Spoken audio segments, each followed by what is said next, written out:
Welcome to the Rise of the Challenge podcast. Joining me today, he's a TV personality, a game show host, a comedian, and the announcer for The Price is Right. It's George Gray. How are you doing today, George? It's a beautiful build-up, Alex. Thank you very much, my brother. I'm doing great. I see you're properly representing the Blues. Yes, got to support our St. Louis teams. Nice. Absolutely. Yeah. You know, it was a little rough there in 2020 for the Blues. Yeah, I mean, all the St. Louis sports, you can put an asterisk because I don't count this season. It's kind of like a warm-up to the next season that we're about to have.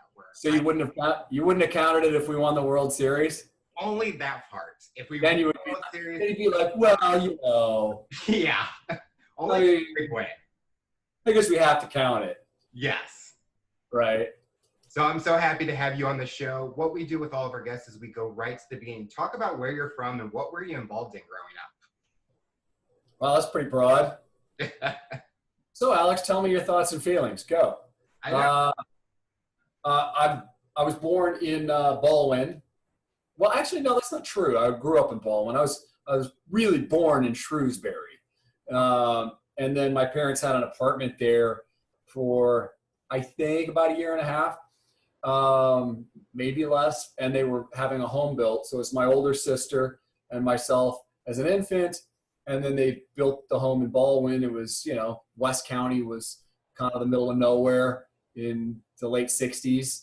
And they were just building like crazy. And so that was the first home that I remember.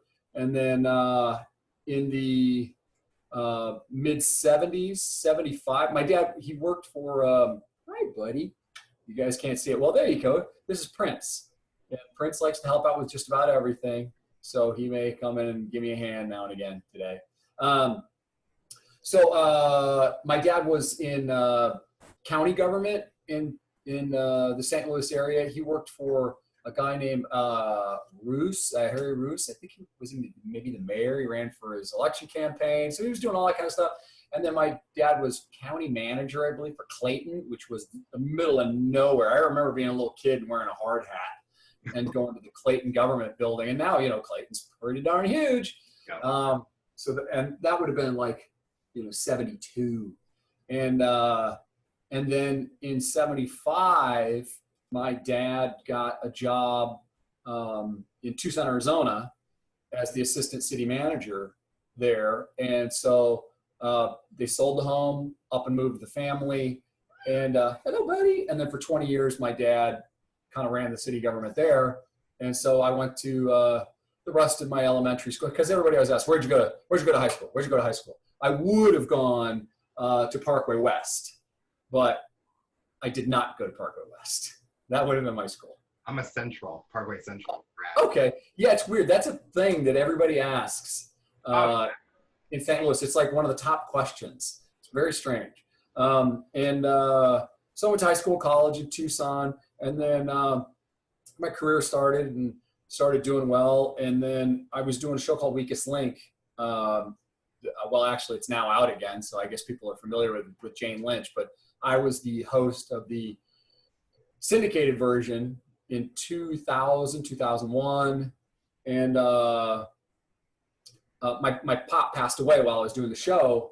And so when I was on break, we went back just to kind of do a little St. Louis kind of a remembrance trip, go see where we grew up, see his childhood home down in the city off Kings Highway and all that.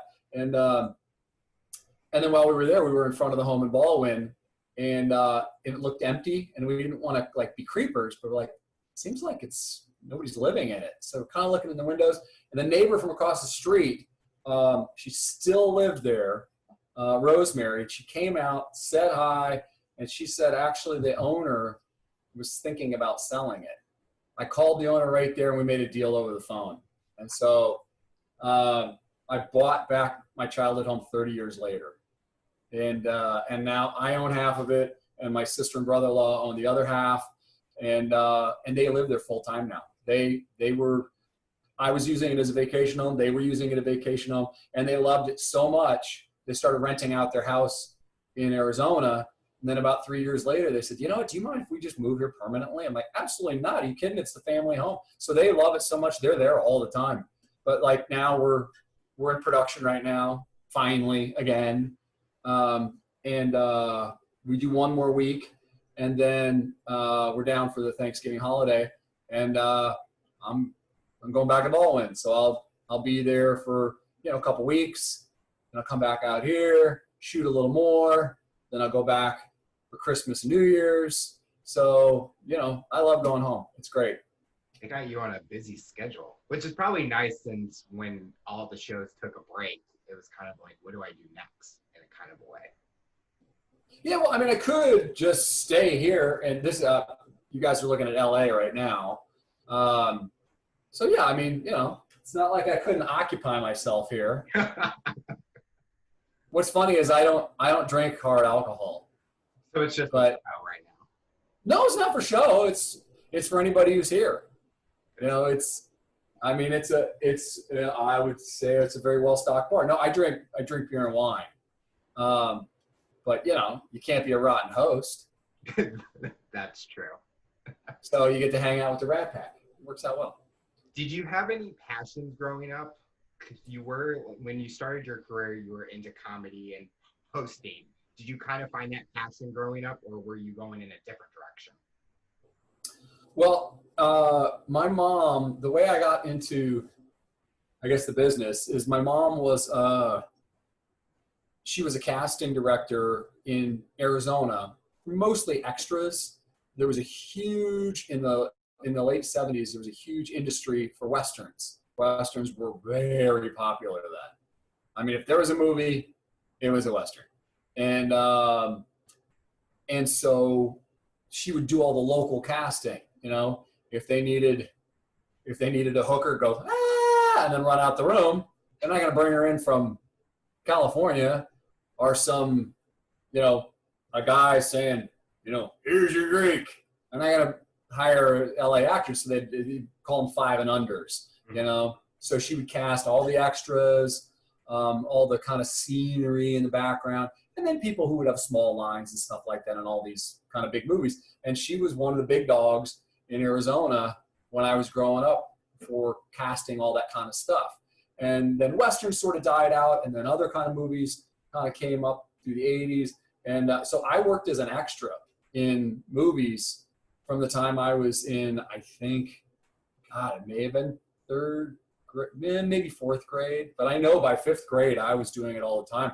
And it wasn't that, I'm an actor. It was, I get to ditch school and I get $35 a day, which coincidentally was the exact amount of cash that an Atari cartridge cost back then. Oh, wow. You're too young to know what an Atari cartridge was, but essentially it was crack cocaine in a plastic bin. And so, as a 10-year-old, I needed my fix. And so if I could go out and get the new Space Invaders cartridge, that was the best thing. So I loved being an extra. It was super fun. You get to play dress up and make believe. We had to get up early in the morning. That's the only part I hated. But then, so that's how I kind of got introduced to the whole business. And then it was in the 80s, I wound up doing a couple of fairly big teen films, and then started just working by accident. There was one called Can't Buy Me Love. It was a very big 80s movie. And I played the jerk boyfriend in it. Small role, but and then I did another Disney movie called Teen Angel, played a jerk boyfriend. And sensing a theme here? Yeah. And that was with Patrick Dempsey was in Can't Buy Me Love, and that really, his career went crazy after that. And Teen Angel was an up-and-comer named Jason Priestley. And then he kind of right after that got 90210. And so that's when I sort of said, this is kind of cool. I could sort of do this. And then I had no stage experience. I had no training. I had a resume, but I had no training. Mm-hmm. So the opposite of what you're supposed to do as an actor. Basically zero skill and luck, I guess. And so I thought, well, stand-up can't be that hard. I don't know why I thought that, but so I just started writing jokes and went down to the local comedy club in Tucson called Laughs and did my 3 minutes. And they said, hey, that was not bad. If you want to come back, we'll give you another 3 next week. And then they gave me 6, and then they gave me 10. and then I was opening and then middling. So it all kind of happened really quick. Within a year I was middling and then traveling. And so I just sort of wound up in the business. And then when I decided I was going to move out to LA after college, because I was going to maybe go to law school. And, but I figured if I was going to try to make it in the business, don't go to law school, spend all the money. Yeah. Try your luck first, then go to law school. And so I came out here and, started telling penis jokes. And the rest is history. So what made you think about going to law school? Was there like, did you want to be a lawyer, or was it just like? I didn't actually want to be a trial. I didn't want to be a trial lawyer. I liked corporate law. I kind of was fascinated by that. But I mean, it would. I remember I was the vice president of my law fraternity for like 3 seconds, and it was a nerd fraternity. It was not a party fraternity. And I remember that when they pinned the pins on us, or I don't remember. There was a ceremony. This is a hotel, and the one guy said, "Oh yeah, they had given us a room, like one of the presidential suites or whatever for tonight because we spent all the money here." And I'm like, "Oh my God, that's awesome! Let's go back and party there right now." And he said, "Oh no, we told him no thanks because we've got to study tomorrow." I'm like, "What?" And that was the last time I hung out with those guys. I never saw them again. I was like with them for 3 days, I think. So, bunch of nerds. Yeah. You're given a free room and you don't even take it. Or yeah. You have money for it, but you don't even take. Yeah. Nah. I definitely enjoyed college on multiple levels. Let's just say multiple levels. When you were at college, were you also finding jobs at the same time, trying to build up that resume also? Say it again? So when you were going to college, were you also trying to find jobs at the same time? I was working. That was weird. What did it for me, kind of the turning point is, it was my junior year and I was carrying over 20 credits, which you needed approval for. And I was playing in a band. And I was just kind of doing a bunch of things, I'd played baseball my whole life up until, my sophomore year in college. And then I decided to break my ankle for fun. So I was just doing a bunch of things, but then I booked this role. I went out for an audition for this Disney movie, Teen Angel, and I booked it. And I would have had to, I was going to school in Tucson, but it was going to shoot Phoenix. And so, I was going to have to live in a motel room, and it wasn't glamorous, but I was going to have to live in a motel room. I think the production schedule was about a month. And,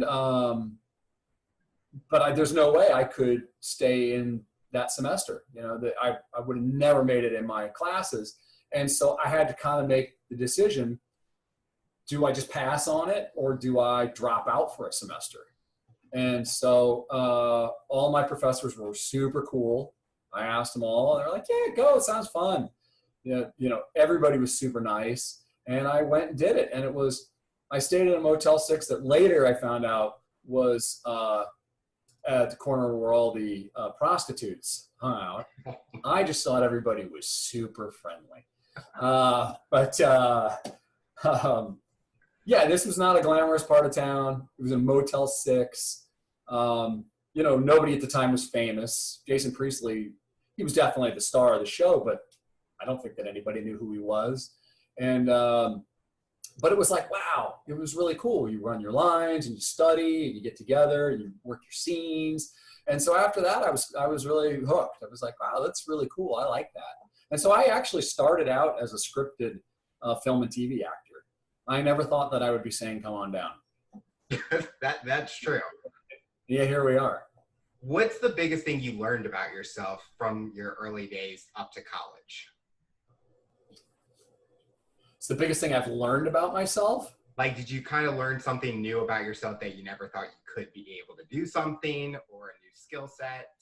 Or... Well, I guess, I mean, you should be a shrink. That'd be a good question. I think, well, and one of the biggest things I learned, and I learned it in, was it 7th grade? Yeah, between 7th and 8th grade, is I was deathly shy as a kid, deathly shy. And I actually still am quite shy. A lot of performers, a lot of comics, a lot of performers can be very introverted people. I guess it's a defense mechanism. But I just decided I hated being shy and I didn't want to do it anymore. So over summer, I decided I was going to change. And by 8th grade, I was just kind of very outgoing but forcing it. I was just kind of putting up this wall. And then, same in high school. And so that allowed me to do what I do. So yeah, I guess, even if you're deathly shy, you can do public speaking if you just put your mind to it. That is true. I'm a person, like, I have to get to know the person to be able to, like, open up to them. But when I did public speaking, I could get an A easily on a topic or something. I mean, I go back to, I had to perform a speech about curling, the sport.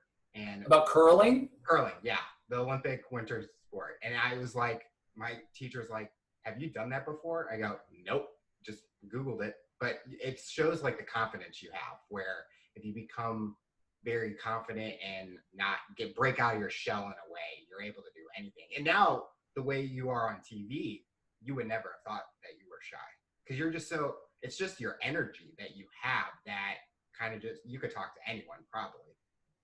I would just love to hear you do an hour dissertation on curling and just watch people's eyes roll in the back of their sockets. I just imagine if the speech was on ice and I had, like, the curling stones and everything, I'm just, like, shooting it down. Oh, I think I would amaze so many people. Would you say that Disney movie was the stepping stone to what was next in your career? Or was it still like you were still taking some smaller roles before you got those hosting gigs? I think that everybody kind of naturally thinks that it's even a phrase, the big break, you got your big break. And yeah, that can happen. But the truth is there's all sorts of little breaks that happen. And it's just like anybody else's career. It goes up and down, just because you're, the senior manager at Waffle House doesn't mean the next day you're not on unemployment and then starting all over again. It just, there's no guarantee that, well, I'm in senior management now. Well, yeah, for this job, but not for the next one. So for me, it was, being an extra and being exposed to the industry, and then doing some small roles. I did what was it? It was called Young Riders. It was a series based on Young Guns. And I played a guest star. I just started guest starring in stuff, co-starring, guest starring, and in some TV. And then worked on the movie Tombstone and then Stargate. So I started working on, bigger movies. And so that, those are baby steps. And then I think Teen Angel was the one that taught me that, maybe this could be fun for an actual job. And then Can't Buy Me Love was actually a big hit. And so I think that got my foot in some doors, and, it was a novelty. And then doing stand-up got me into sketch, and then sketch got me into more sitcoms. And then I got my own sitcom that then got shelved because it's a longer story, but Universal, you buy and sell companies, and so they shelved the project but sat on my contract. So I wound up doing warm-up for audiences just to pay the bills. And, I would argue that was a step down. But I was warming up for game reality talk shows. And so I was in that world. And so then while I was around that world, I started auditioning for those small hosting gigs. And so then I started booking hosting gigs. So it was very foreign to me, but so that was another small stepping stone. Excuse me. And then I started to do some small shows. My first one was called FXM Friday Nights, which was for Fox. It was their movie channel. I think now it'd be called, not FXX. That sounds like a porn channel, but. I think it's FXM. Like they just took. Is it still called FXM? Yeah. Okay. They just abbreviate everything nowadays. They don't. Okay, well, it was called FXM at the time. And it was just doing wraparounds for their movies, for their catalog. And then I did movies for guys who like movies for Turner on TBS. Okay. Another wraparound show. And then I booked a updated version of the Gong Show from the 70s called Extreme Gong. And it was a live-to-air production by Sony. And that was a big stepping stone. So then people would say, oh, how did you get this job? You just kind of came out of nowhere. I was like, well, no, I didn't come out of nowhere. I, did all this. And then when I did, let's see, after the Gong Show, I did Junkyard Wars after the Gong Show, I think. Or maybe, I'm sure there was something in the middle there. But I did a show called Junkyard Wars that nobody was ever going to see in a million years. Shot it over in the UK, and it became a massive hit for Discovery. It was huge. I got nominated for a Primetime Emmy. I mean, it was big, big, big. It really was the beginning of all those build-off shows that now are very, very common that I love. But it was, I don't know if it was the first, but it was definitely the biggest first one. And so from there I booked, so that was a stepping stone. And from there, NBC noticed me, and I was on their radar when they were looking for a host for Weakest Link, and I booked that. And that was a stepping stone. And then when I did Weakest Link, people were like, wow, this is your big break, we've never seen you. I'm like, well, no, I've done this and this and this, And then when I got Price, a lot of people were like, wow, where'd you come from? So have you been announcing your whole life? I'm like, nope, I've never announced anything ever, not once. I don't do voiceovers. I'm not an announcer. Like, oh, where'd you come from? Well, I came from here and here and here and here and here and here. So it's, you're constantly in a path. But I never thought that I would be filling, Rod Roddy's shoes, his sparkly, sparkly shoes. When you did like the Extreme Gong, did you ever watch the previous version to kind of understand like what that show was about so you could be better prepared when you were hosting it? Chuck Barris. Did you ever see the original Gong Show? No. Too young. Yeah. Damn kids in your rock and roll. It was a very big show in the 70s, and it was very irreverent, and it kind of broke all the molds because up until then, hosts always talked like this, and we'll be right back after these messages. And he was the executive producer of the show. Apparently, as I think the legend is, there was a host of the show. I don't know if he showed up late or if he just didn't like him, but whatever it was, he fired him like right before they were supposed to start doing the show. He said, I can do this. This is easy. I can do this. So he put on a terrible looking tuxedo. He had big, like a wiry kind of a fro. And he would just come out and be like, hey. And he kept doing this all the time. Hey, okay. All right, welcome to the show. We're going to have a great show. Just super loose. Podcast style. Just loose. And people liked it. It fit for the show. It was very irreverent. And he kind of helped pioneer that really like non-hosty format, Mm-hmm. So, of course I watched the show growing up. I knew who he was. I watched The Price is Right growing up, but I didn't try to emulate, the guys who had come before me. You got to do it yourself. Well, definitely one show that you probably definitely couldn't do is Ann Robinson from Weakest Link, because her style and then your style, you guys were definitely completely different. Very different, yeah. They kind of viewed you as like a class of clowns. And what was that experience like for you, being the host and having that serious kind of look, but you could crack those jokes at the contestants? Yeah, a lot of times the hardest part when I was doing Weakest Link was not burst out laughing. Oh, I would fail. That was difficult. I still have somewhere. I really should find it. I really should. I say it like every year or two. Somebody will ask and I'll say it. But they let me. Everything that I did was improv. I just said whatever. They said, have fun, do whatever you want. We'll edit the show. So, if a joke doesn't work, we'll cut it out. If it does, we'll keep it. And so I would just I would stand in front of somebody and I would just freewheel with them for maybe a minute. If I thought I really got what I needed out of them, great, then we're done. I'll move on to the next victim.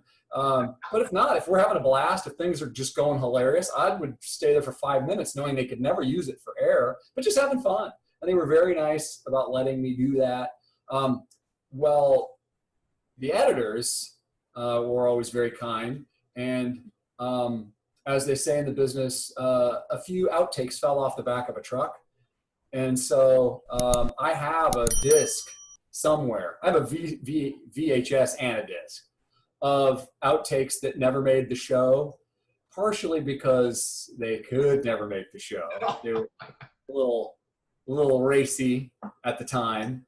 But yeah, some really fun stuff. I think it lasts maybe 3 or 4 minutes. So I'll have to dig it up one of these days. Would you say that your time as a comedian or doing sketch comedy helped being a host on that show and improvising in those moments? Everything helps everything, work helps work. So thank you for this meeting no longer has a time limit. All right. I've never seen that. I'm just going to. Oh, that's new. You had a big box that went right over your face that said, this meeting no longer has a time limit. All right. Perfectly fine with me. That was weird. Welcome to COVID. Yeah, one of the things I did to help put food on the table is this would have been the early 90s when I first moved to LA, and I was a starving actor. Holy moly. I had made friends with a guy who owned it. What, did he own it? I know he ran it. I don't know, maybe he was calling her. But it was a comedy traffic school. And in California back in the day, if you got a ticket and you could, go to traffic school, there was no regulation that you had to go to a CHP. You didn't have to go to you could go to an officer who was going to talk about his banana in the tailpipe, for an hour. But you could go to, as long as the information was taught, they would have chocolate lovers, traffic school, free pizza traffic school. There was a huge industry of traffic schools in California, and one was comedy traffic school. And I learned very quick people were pissed off that they had to be there. It was an 8-hour day. I think they had to be there at it was 8 or 9 in the morning. They were just angry. And the last thing it's like, why did you sign up for this class to smile? I don't know. Maybe it just at the time it seemed like a good idea, but the last thing they were in the mood for was to laugh. Half of them were hungover, the other half were angry, and a few were both. And, but what I really discovered fast with that is, so I would do what I called at the time, what's your name, who's your daddy? And I would just say, what's your name? Alex. Oh, Alex, where are you from? Okay. Well, how'd you get your ticket? Oh, what do you do for a living? And I would just kind of mess around with you, screw around with you, and have a blast. And, eventually I would win over everybody and we'd all have a great time during the day. So that was a really hostile environment. So that probably weirdly helped me perform live better than anything else, because I wasn't afraid of anything after that. Like, if you can do that, you can walk in a room of 40 really angry people at 9 in the morning that you're supposed to make laugh because it's in the title of your job while you teach traffic school. Good luck. Now, I don't even think there's anything like that here. Not that I haven't gone to traffic school, so that's a good thing. Well, because you're a flawless driver, yeah. I think I am, but right. I think these days you just go online. Yeah. I think that's it. Or they send you online community service thing and you do that, or community service. No, I think that's if you get arrested. Oh. Well, I haven't gotten arrested, so Do you ever watch yourself, like, old episodes? Like, do you ever go on the internet and watch an old episode that you're in on any TV show? Do I ever purposely watch my old work? Yeah. No. Is there a reason why? Why would I want to do that? Hey, you never know. Never know. I would say that would be the equivalent to you saying that occasionally you think it's just fun to put on a Speedo and look at yourself in the mirror for a while. Well, that I definitely would never do. You should feel the same amount of horror and shame. Like, yeah, the only reason I ever, sorry, this stuff keeps popping up. The only reason I ever watch myself to this day is one of two reasons. If it's something new that I'm doing or something different that we're trying on whatever show I'm on, then I'll watch it to see if I'm doing the right thing. Do I need to make adjustments, you know? So, yeah, when I first started Price, of course I watched because I wanted to see, all right, am I coming across, you know, too cheesy? What do I need to do? Because, let's face it, I mean, when I'm talking about green beans, I'm talking about green beans. I mean, you need to be a little more excited than your average Joe about green beans. I get it. So, it's that fine line of how do you be excited, but how do you be sort of genuine about it, and how do you have fun? So, yeah, I would watch that kind of stuff. But no, I would never purposely. Oh, the only other time I do it is when my mom wants to. Like, I'll go back to St. Louis, and my mom will say, oh, I've got it queued up. Do you want to watch The Price is Right with me? And I'll always say, no, but I will. That's how I watch the show with it. Are you someone that, like, critiques everything that you do? Like, when you are rewatching A Price is Right, are you like, wow, I need to say this better or do this a little bit? Or are you kind of like, it happens and maybe it made the kind of the show the way that you said something or you did something? Well, like I said, I don't watch the show myself. Like, if we do a Halloween special, I'll tune in and see, like, how do the costumes look? How does that all come together? So if it's something big like that, just a normal episode of a normal day, no, I mean, I think I got it down pat by now. I think I figured it out. It's, as a matter of fact, my 10-year anniversary will be, I'm not sure when this will air, but it will be what will be this coming Wednesday is the 18th, I believe. Yes. Yeah. Wednesday, November the 18th will be my 10-year anniversary of the very first time I was on camera for The Price is Right. So really cool. Could you believe that you've been on there for almost 10 years? It's crazy. It's just flown by. And in any other job in television, if you are on a series for a decade, that's a long time. I mean, that's legendary. At Price, you just got in the door, kid. Relax. Like, there's only been 3 other guys that have had the job that I do. And Johnny Olson, I don't know how long Johnny had the job. But he had the job till he died. And then Roddy took over, and he had the job until he died. Okay. And then Rich Fields had the job, and he did it for just a decade. And so now I'm going to go back to having it till I die. I was like worried that the trend was happening, and well, I mean, let's face it. I almost died in April from a heart attack. So, I guess I was trying. Oh no. So how did you find the opportunity to be a part of The Price is Right? You mean how did you get the job in a way? How did I get the gig? The executive producer at the time, he has since left. He now is overseeing 2 little shows called Jeopardy and Wheel of Fortune. 2 minor shows nowadays. Tiny little shows. His name is Mike Richards. And when Drew Carey came on to Price, Mike shepherded the whole show and was about, how do you keep it being the same show that everybody knows and loves, but how do you move it forward, keep it fresh, get, a whole new generation watching. And he would do college specials and, and it used to be if you watch old episodes, the audience was quite quiet, you know, and Mike introduced the concept of that fun party frenzy feel that now we have. It's the only way I know the show. So we came up in the business together. We were both doing hosting work. And another guy named Bob Oshak. Bob Oshak, Mike Richards, and myself were the first, not the only 3 clients, but we all came on at the same time at William Morris under a guy named Chris Newman, our agent. And he believed in all of us, and he would put us out for jobs, but we were all kind of different. Bob was kind of a David Letterman sort of character.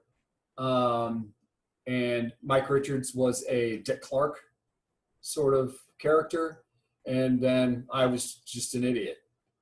I don't know, just terrible. But I actually started booking a lot more of the on-camera hosting gigs before they did. And Mike, actually a little bit of trivia is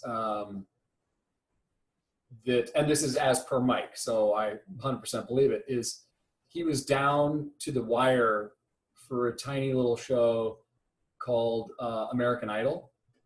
And he was supposed to have Seacrest's job. And he was, I don't know whether he was, I think he was the production company's first choice, as the story goes. But the network at the last minute panicked and said, well, he doesn't have any live experience. And they loved the fact that Ryan had, you know, did live every day, so that he wasn't going to panic. And so, or maybe he was supposed to be Dunkelman's position. I'm not sure. Maybe Ryan, no, because it was, I know Ryan had the on-air experience. So Mike almost became one of the most legendary names in hosting. You know, it's funny how that works. Well, he's now become, I mean, his name will go down as one of the big ballers in executive producing of, you know, reality game. And so when I got Weakest Link, our agent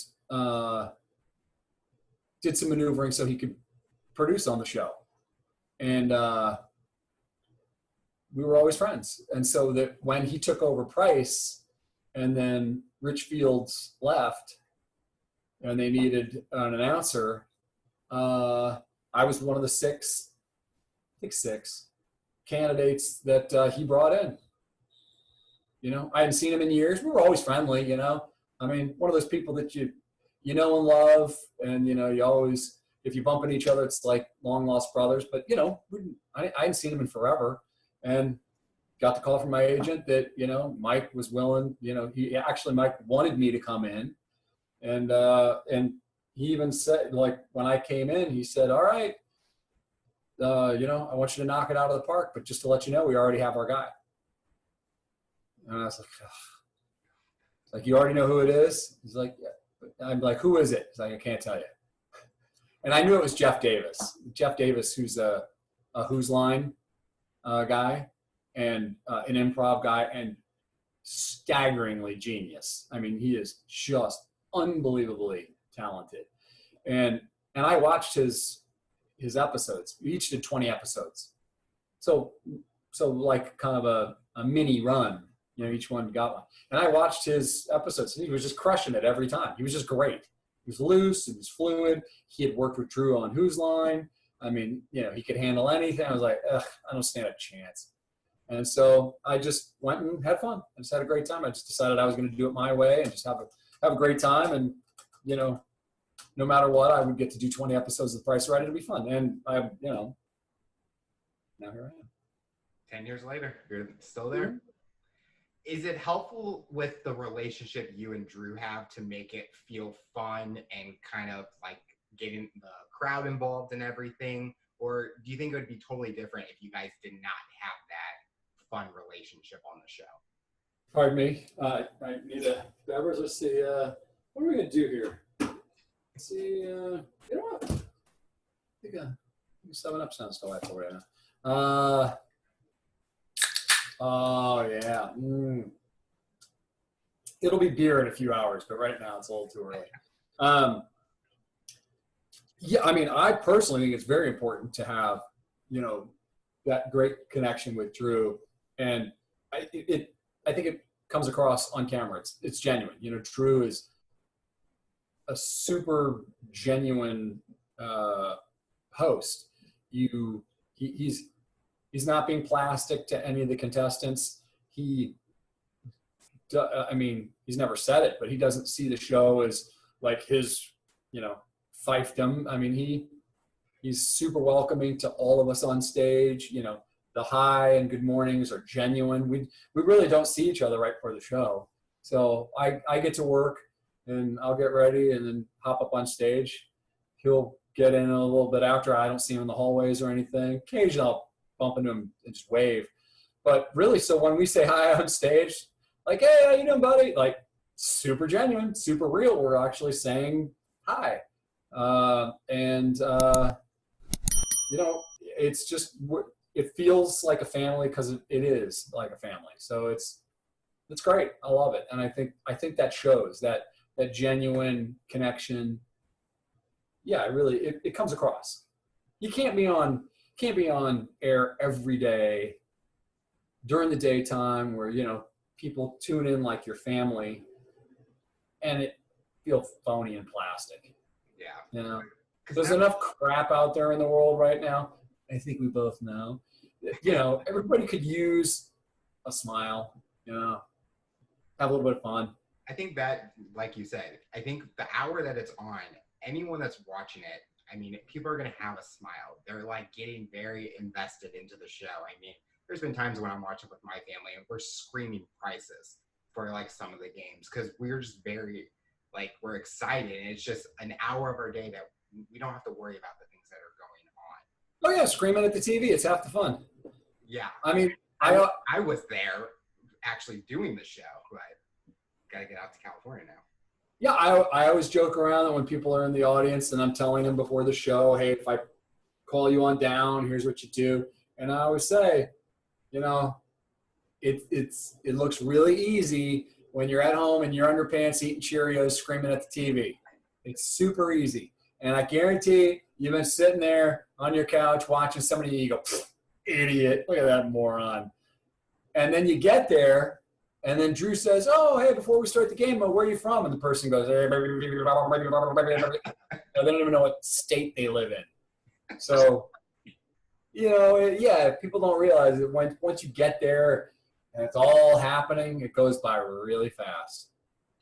You've had some memorable moments, some that have gone viral where you've fallen off the treadmill. But to you, what has been your favorite moment in the last 10 years of being on that show?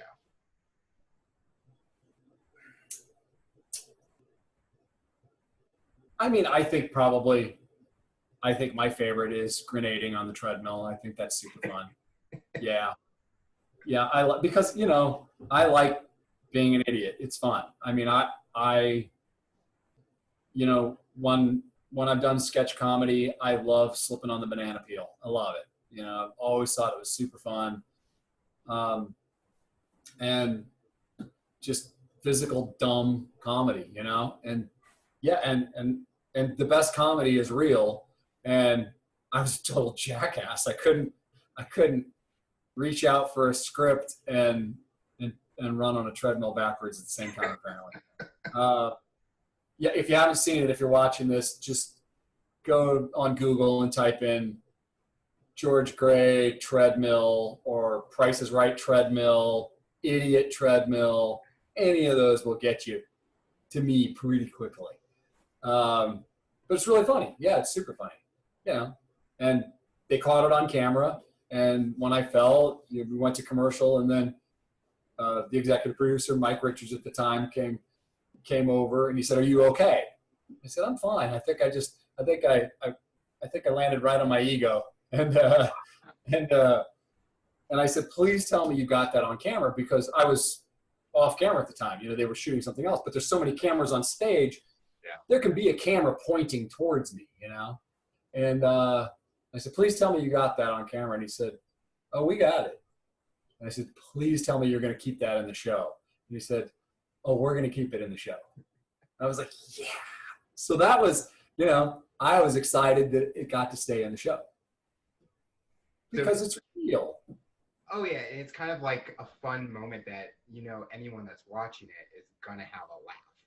Oh, well, Manuela, she, there was a game called Five Price Tags. You can also look it up on Google and see that where there's 5 price tags, and one of them is the amount to a car, and you can win up to 3 picks. And a lot of times people only get 1 pick. You have to earn picks for knowing, prices of vegetable soup or whatever. And so then once the game is over, if the person doesn't guess the one with the car, then Manuela picks off the other ones to reveal which one says car under it, so that you know which one it would have been. And she just kind of was on autopilot in her brain, because I guess she thought that he had no more picks. And so she, okay, is it that one? Oh, no, it's not that one. And then she just picked the next one, and it was the car, to reveal it. And then she just realized what she did and was horrified. Drew died laughing. The contestant started laughing, and they gave the contestant the car. What an easy win that probably was for that contestant. And she was mortified. And so many people were writing and texting and on tweeting, oh, is she going to be fired? No. As a matter of fact, Mike, who was still the VP at the time, said, are you kidding? She gave her a raise. Do you realize that thing went so viral? Like, it went bigger than my treadmill falling off. It happened after the treadmill. And, the eyeballs that saw it was huge. I mean, you couldn't, and he even said, that cost us a car. That's the best publicity you could ever, I couldn't pay for enough commercials for that. So that was awesome. Yeah. And it just, and it just shows that,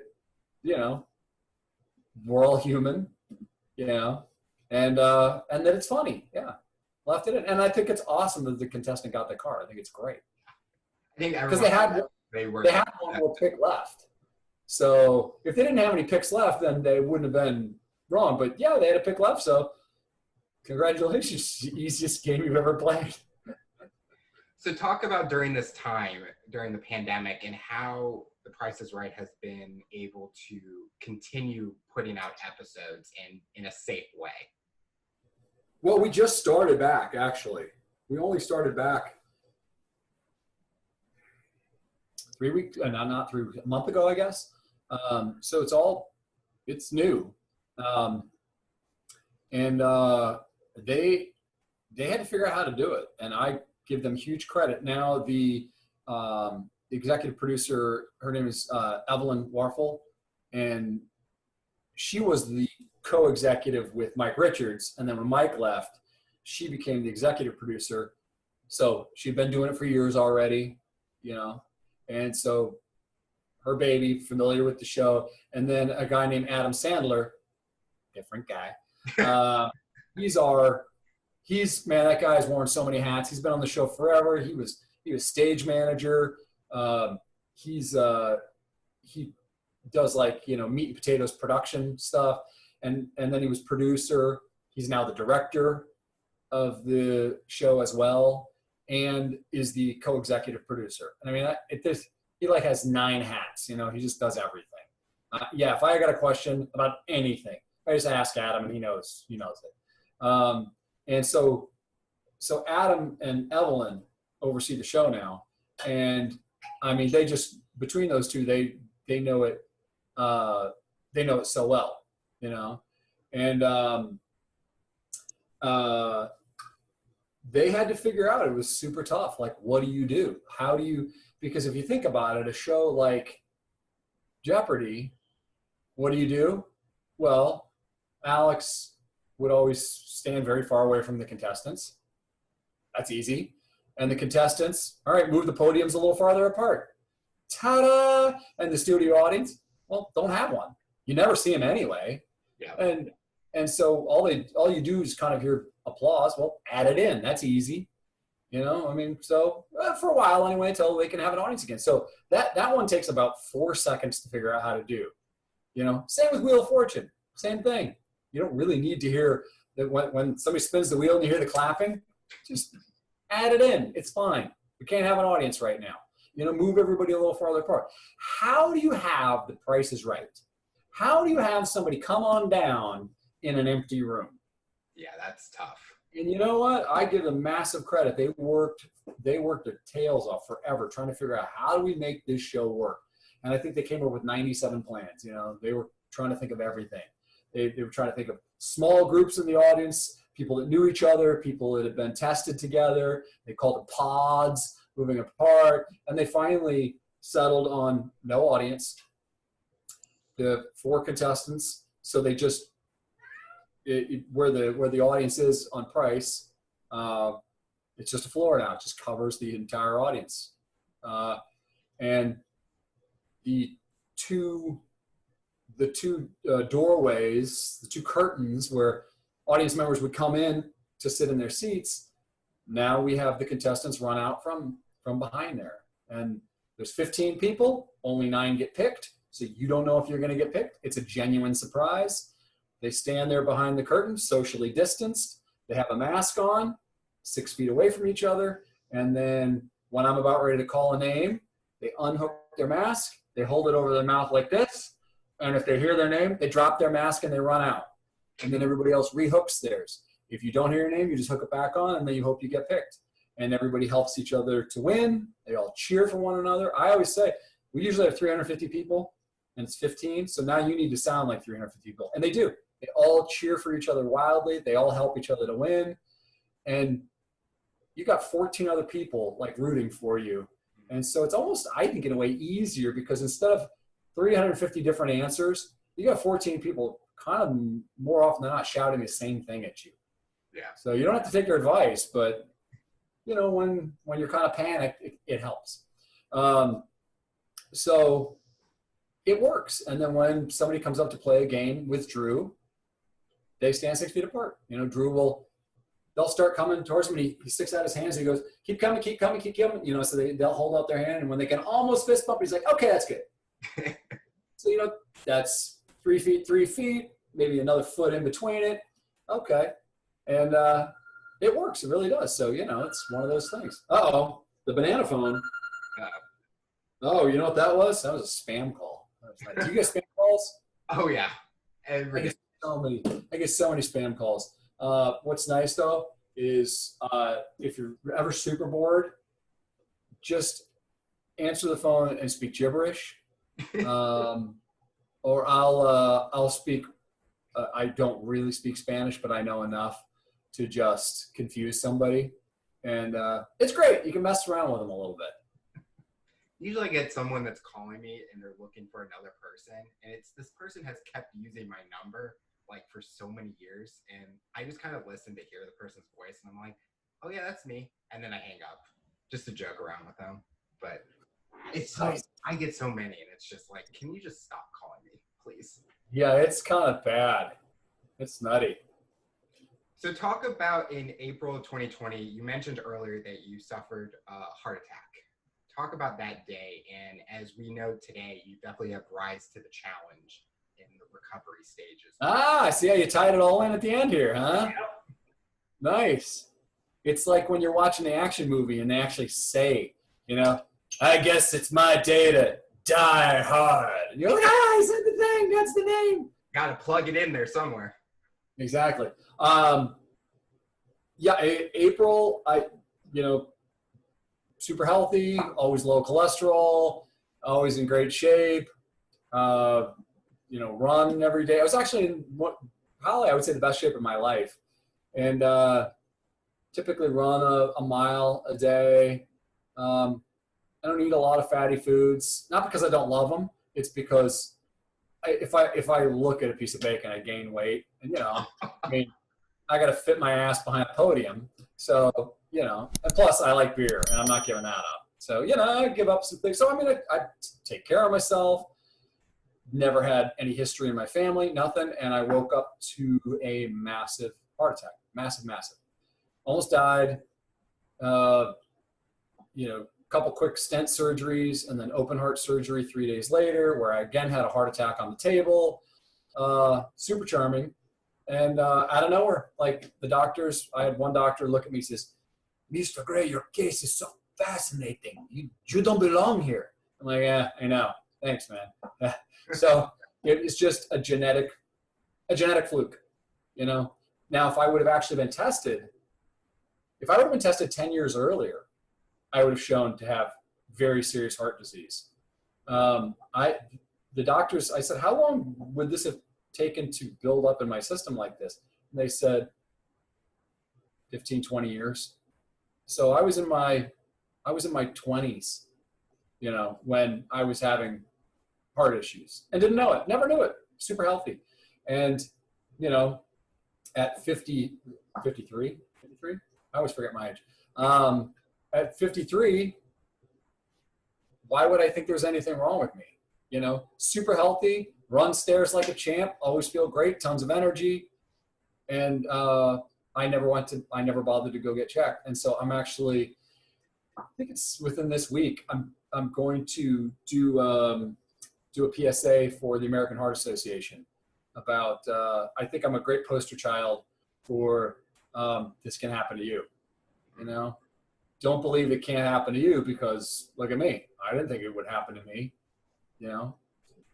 Why would it? So, you know what? Take 4 minutes, go get tested. Just find out your ticker's okay, and then forget about it until you're 75, you know? But it could really save your life. It really could. And I just got plain lucky. Got blessed, got lucky, all those things. Because if I wasn't exactly where I was, and they didn't exactly get there fast and start operating on me right away, I wouldn't have made it. I wouldn't have made it at all. I was supposed to be in Thailand, but because of COVID, I wasn't in Thailand. If I was in Thailand, not because Thailand is a backwater, I would have been out in the middle of nowhere.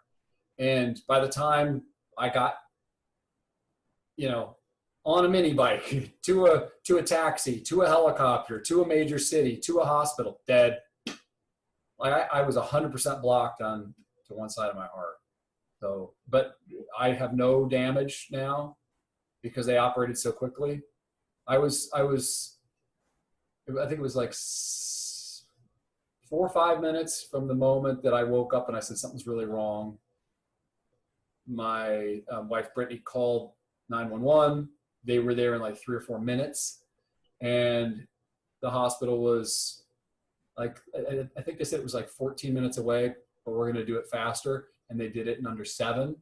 And then I was in pre-op for 3 or 4 minutes, and then they were operating. So from the time, you know, my life turned upside down within like 35, 40 minutes. But that's what saved my life, is that fast. So, so I think in a way I have truly risen to the challenge and seen. See, there you go. You got the name in, you got everything. Well, there was an article that I think Brittany said a quote, and she said COVID kind of saved your life because you were in town and like you mentioned, you would have been in Thailand. So. Oh, did Brittany say that?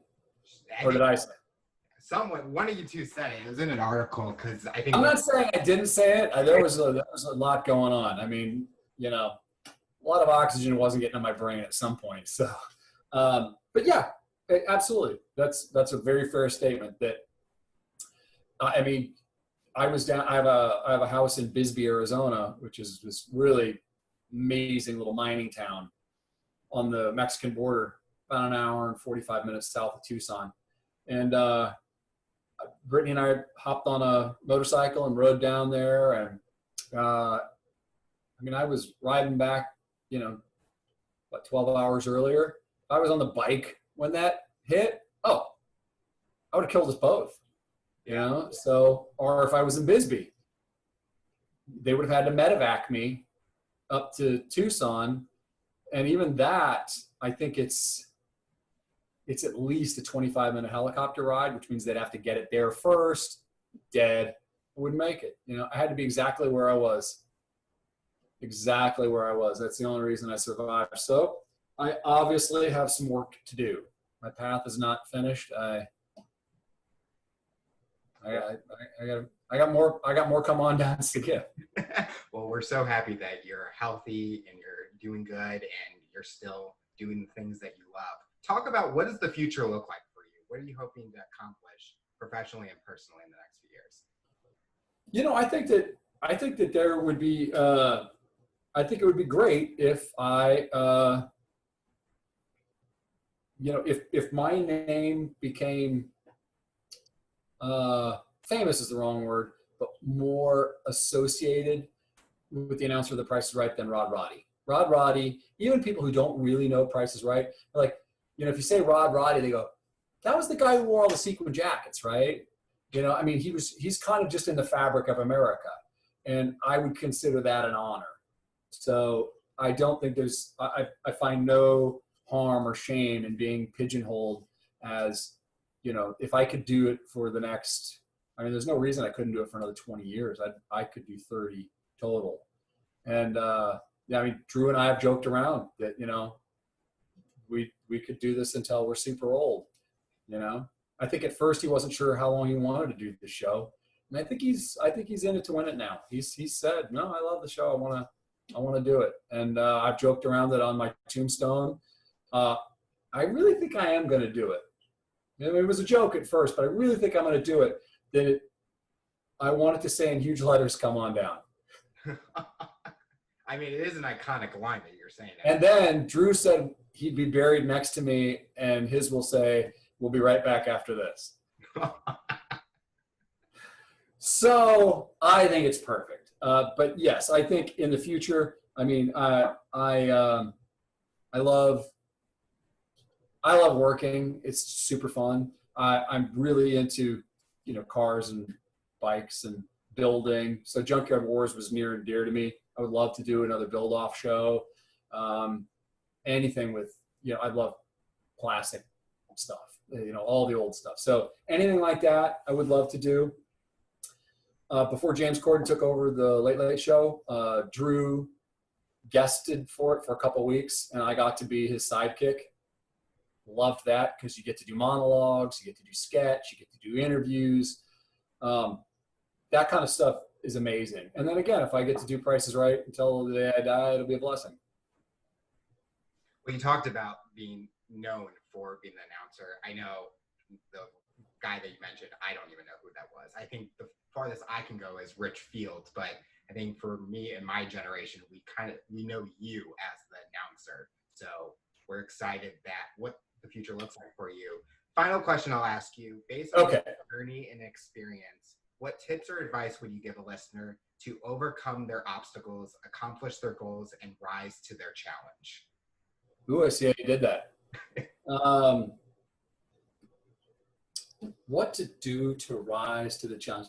I think I don't think it's cornball. I think it's way easier said than done, but having a positive attitude and believing in yourself. If you say you can do it, then you probably can. And if you are convinced that you can't do it, then you probably can't. And life is full of people telling you that you can't do it. When I got to town here, I thought I was just going to breeze through it. I've already got a resume. This is going to be easy. For years, everybody told me, go home, kid, you're a bum. And luckily, I didn't listen. I always say I was too stupid to listen, too stubborn to give up. Whatever, but if you keep plugging away at something, if you really believe in it, it will happen. If you look at all the people who, are the biggest and most powerful, not a lot of them were born into money, or born into power. A lot of them are just stories of somebody who just said, I really believe in this thing, and this is what I want to do. And it's whether you're a postman or a preacher, it's just whatever. If you believe in it, if you say I can do it. So I think that's what I would do and again, it's really difficult because you wake up in the morning and you just look in the mirror. We all do look in the mirror and go, who am I kidding? This isn't working. Just take your licks and move on. And then throw it on top. Maybe you got a mom or a dad or a wife or a husband or a brother or a sister or a friend or an enemy that says, you really shouldn't do that. Or, I don't think you're cut out for that. Or you're wasting your time. That's a stupid idea. and then you have to block them out. You have to still love them. Yeah. You know, you have to go, You know, that's the thing is my parents never told me. My dad, I had long hair. I gave up, you know, law school to come out here. And he never said, you're making a massive mistake. You know, you're throwing your life away. You're a jerk. I can't believe you're doing this. What he said is, you know, go out and give it a shot. I believe in you. And the door's always open. You know, home is always here. If it works out, awesome. And if it doesn't, we are always here for you. And I don't think you can ask for anything better. Not everybody gets that. I got lucky, you know. A lot of people get, you're a bum, Joey. You'll always be a bum, you know. So you have to tune that out. So that's how you rise to the challenge. Well, George, I want to thank you so much for coming on the show and talking about your journey and how you rise to the challenge. We're so excited to see what the future looks like for you, and we can't wait to see more come on down iconic lines in your future. Thank you, my brother, and I expect you to rise to the challenge.